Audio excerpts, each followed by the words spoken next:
Ela vai cumprir sua função perfeitamente. O camarada que for usar ela lá na cozinha, ele vai poder golpear um osso de porco, se ele quiser, um osso de frango, se ele quiser.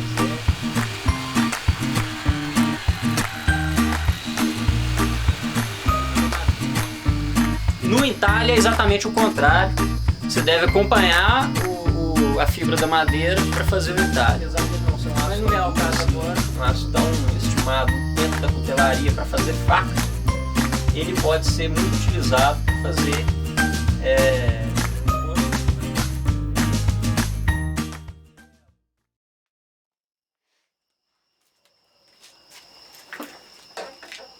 Saudações, galera, eu sou o Felipe Dário, do Pardal Atelier, e hoje eu estou aqui para mostrar para vocês um pouquinho da minha história dentro da cutelaria, do artesanato em geral, na verdade. Eu encontrei um negocinho aqui, eu estava mexendo ali nas coisas antigas ali em casa e tal, jogando um cara de trem fora, e eu encontrei esse brinquedinho aqui, que foi provavelmente uma das primeiras peças de cutelaria que eu produzi na minha vida. É uma espadinha japonesa, vou mostrar para vocês aí de pertinho.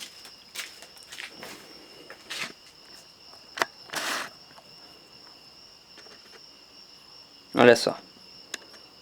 É uma espadinha japonesa, tá vendo? Eu fiz ela com uma lâmina de serra de cegueta. Uma serrinha de cegueta. Essas serrinhas elas quebravam e tal, né? E eu dava outro destino para elas que não lixo. Fazia uns brinquedinhos assim e usava para brincar, né? De hominho e tal, essas coisas. Ela tinha uma bainha, eu me lembro. Tinha guarda também, eu fazia as guardinhas de Durepox. E esse cabo de bambu, tá vendo? Eu amarrei com a linha mesmo, a linha de costura. E olha isso, essa espadinha aqui ela deve ter pelo menos uns 20 anos de história. Fiz isso aqui lá nos idos da década de 90, quando meu pai comprou o primeiro esmeril no qual eu trabalhei. Esse esmeril ali, inclusive. E depois eu herdei ele. Até hoje funciona perfeitamente. Então eu encontrei esse brinquedinho aqui ali e me deu a ideia de fazer esse vídeo. Olha aqui, que tem mais uma. Essa daqui tá pior ainda, que ela tá sem o cabo também. O cabo dessa aqui se foi também. Mas olha aí que interessante. Então uma espadinha no estilo japonês, produzida por uma criança de 10 anos de idade. Ou menos.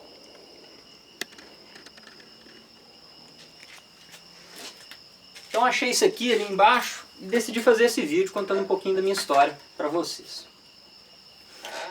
A minha história começou quando eu era bem pequenininho, uma criancinha ainda, e a minha família, ela tem muitos artistas. O meu avô, pai da minha mãe, ele era marceneiro, e ele tinha uma oficinazinha de marcenaria na casa dele e tal, e eu brincava muito lá.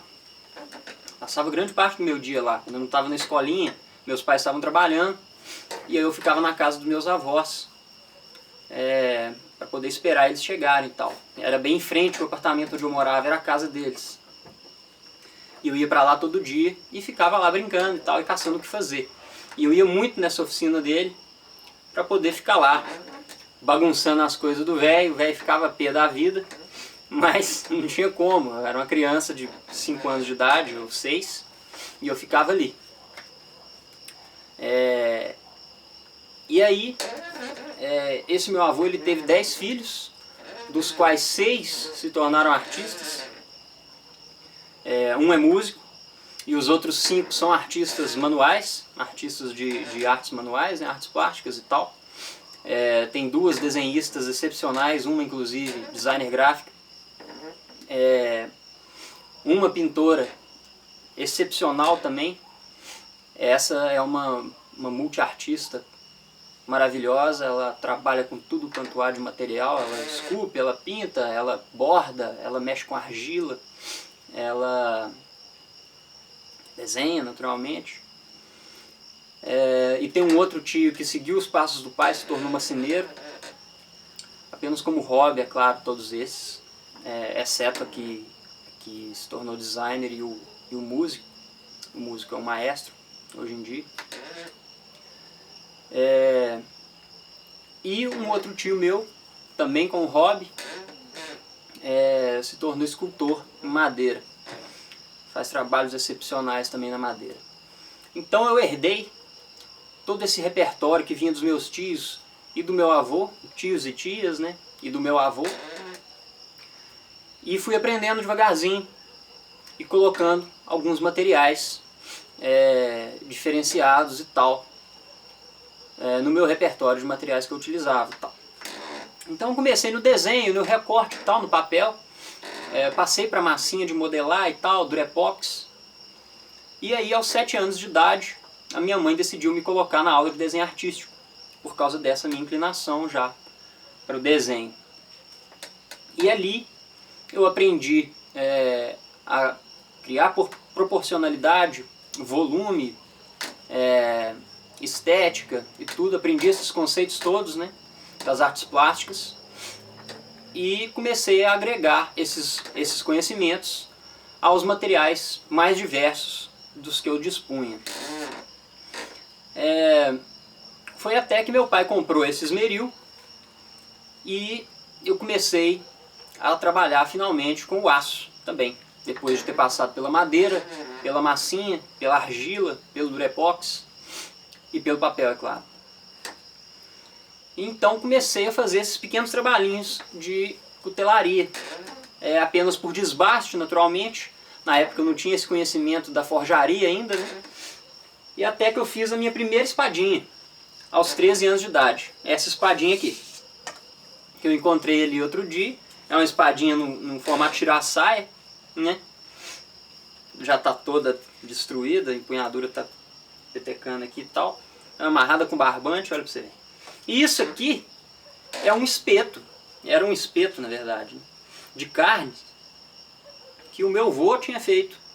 E esses espetos eles ficavam jogados num canto lá, pegando ferrugem e tal. E eu comecei a pegar esses materiais e reaproveitar para produzir alguma coisinha. E saiu essa primeira espadinha aqui, que inclusive é de aço SAI 5160, que é o mesmo aço que eu uso hoje aqui dentro da minha oficina. A famosa mola de fusca. Então olha aí, que coisa mais interessante. Uma espadinha no formato tira-saia, produzido por um garoto de 13 anos de idade. Nesse esmeril aqui. Muito interessante isso. Foi nostálgico quando eu encontrei essas coisas ali guardadas. Então, com o tempo, né, eu fui aperfeiçoando essas técnicas e tal. E sempre fui muito interessado na cultura medieval e tal. Na era da espada, aquela coisa toda, né, a coisa do heroísmo e tal. E comecei a jogar RPG. Comecei a jogar bastante RPG com os meus amigos e tal, de uma turma bem nerd, por sinal. E a gente jogava RPG todo final de semana. E foi assim, eu trabalhando com vários materiais, mas apenas por hobby e tal, até o dia em que um desses amigos meus, conseguiu um evento. Ia rolar um evento de nerds e tal, e ele conseguiu uma sociedade nesse evento para a gente fazer uma feira medieval. E aí cada um da turma teve que se virar e aprender a fazer alguma coisa, né? Uma coisa tradicional para a gente poder ter como fazer a feira, né? E esse cara, ele aprendeu a fazer hidromel, que é uma bebida, provavelmente a bebida mais antiga do mundo. É uma bebida simplesmente à base de mel e levedo, e água naturalmente, em que o levedo quebra o açúcar do mel e transforma em álcool. Eu aprendi a fazer cachimbos de forma tradicional, com madeira cozida e tudo, selando ele com cera de abelha por fora e tal. Piteira também de materiais, todos materiais naturais, né? Osso de boi, chifre de boi, madeira mesmo, às vezes e tal. e um amigo nosso aprendeu a fazer facas. Mas no fim das contas, todo mundo aprendeu a fazer tudo. Teve um outro rapaz que aprendeu a fazer cota de malha, que é aquela armadura de anéis, né? Para se proteger principalmente de golpes cortantes.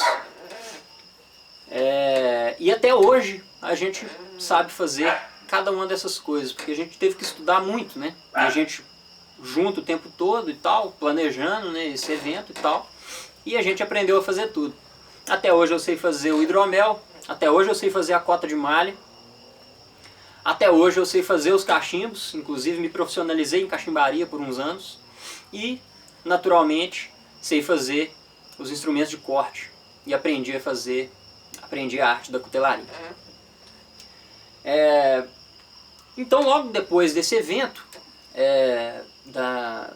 dessa feira medieval, né, eu comecei a comprar uma ferramentinha ou outra para poder montar uma loja de cachimbaria.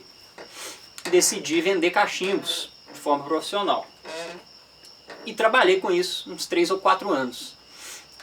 Nesse meio tempo eu me mudei para Mariana, fui fazer faculdade, fiz a faculdade de jornalismo e comecei depois a trabalhar num ateliê de um percutier, um cara que faz instrumento de percussão. E aprendi a fazer instrumentos de percussão com esse cara e comecei a ganhar algum dinheiro. Decidi montar a minha própria oficina de cutelaria. Comecei devagarzinho, comprei uma ferramenta ou outra, comprei uma serra tico-tico primeiro e uma furadeirinha de mão. Montei essa bancada, eu mesmo fiz, coloquei uma prancheta de desenho nela e tal, para eu poder criar meus projetos e tudo, né? Usar os conhecimentos de desenho e tal, de essa noção estética, né? de proporcionalidade e tudo, para poder produzir em diversos materiais, não só no desenho, né? Mas trouxe essa noção estética para os meus outros trabalhos. Consegui montar essa bancada, 90% dessa bancada é material reciclado, comprei só essas tábuas de cima, e fui devagarzinho juntando dinheiro para poder comprar as ferramentas melhores. Comprei essa furadeira, comprei as ferramentas miúdas e tal, e fui montando essa oficina, até o dia que eu finalmente consegui deixar ela no jeito para produzir faca. Fiz a minha forja, comprei um pedacinho de trilho de trem para poder forjar e tal, e finalmente consegui me tornar cuteleiro. Hoje eu trabalho já há mais de 5 anos com cutelaria, tenho uma história de artesanato profissional de mais de 10 anos, tendo passado por todo tipo de materiais, e eu trouxe aqui para vocês mais uma amostra de cutelaria, acompanhando essa mesma linha, né, que eu trouxe aqui de antigamente. Eu trouxe uma Tanto Shirasai, né, que é esse formato sem guarda, né, e com esse cabo disfarçado. Isso aqui, na verdade, esse modelo Shirasai surgiu no Japão feudal, quando o imperador proibiu o uso de espadas na rua. O Japão vinha num processo de ocidentalização e tal, e o imperador proibiu o uso de espada na rua. Era comum as pessoas portarem a sua espada na cintura pela rua fora, e isso foi proibido. E aí os caras tiveram que desenvolver uma forma de velar essa espada para tentar continuar andando com ela pela rua fora. E surgiu esse modelo Shirasai, que é um formato para disfarçar a lâmina e ficar parecendo um bastão de madeira. Então aquele cabo com aquela amarra, né,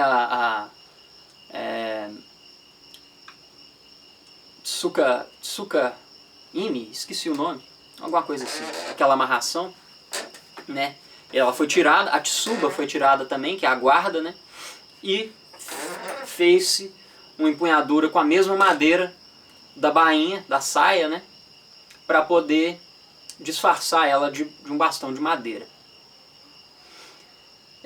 Então eu trouxe esse modelinho aqui para mostrar para vocês a evolução do trabalho. Vou mostrar de pertinho para vocês verem melhor. Olha aí. A construção tradicional desmontável. Empurra esse pino para lá e ela desmonta.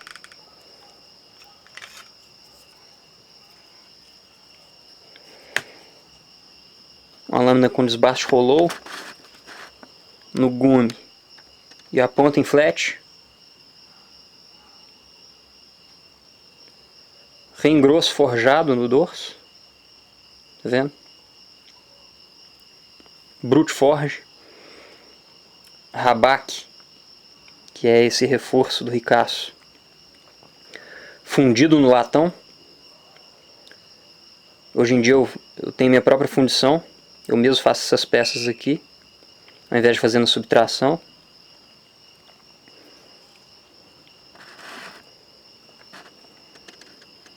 Vamos ver se está cortando.